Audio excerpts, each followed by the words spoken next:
So now we're gonna talk about English phrases. Today we've got brush with death. It is quite frankly morbid, but just remember that a brush with death ends with the person living.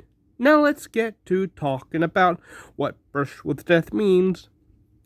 It means that you were in a situation where you almost died or could have been seriously injured. Now just think what that would be like. For me, here's an example. I won't go into all the details because they're kind of gross.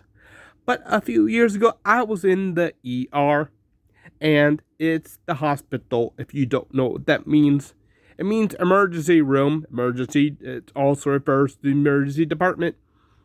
But to the subject now.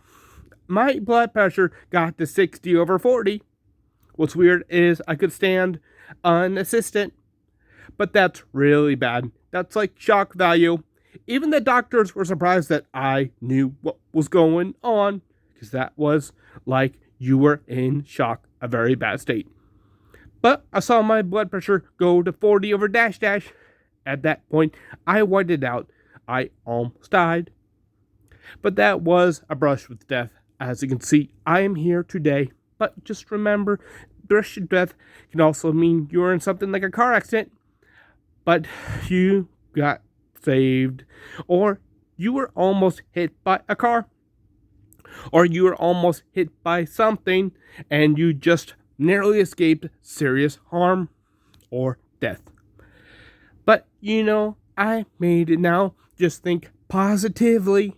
Because brush with death means that you survived and didn't die.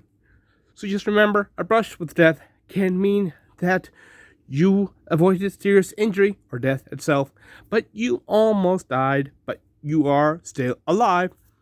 It can also mean that something serious could have happened, but that's more of a euphemism.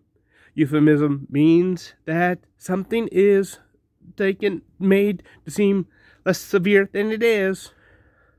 But, that's just another story. But anyway, I am here now. Just remember that to instruct you on these idioms. I'm going to try and remember all these idioms that I encounter every day. But just remember, I am here for you. Keep watching, and I'll make some more.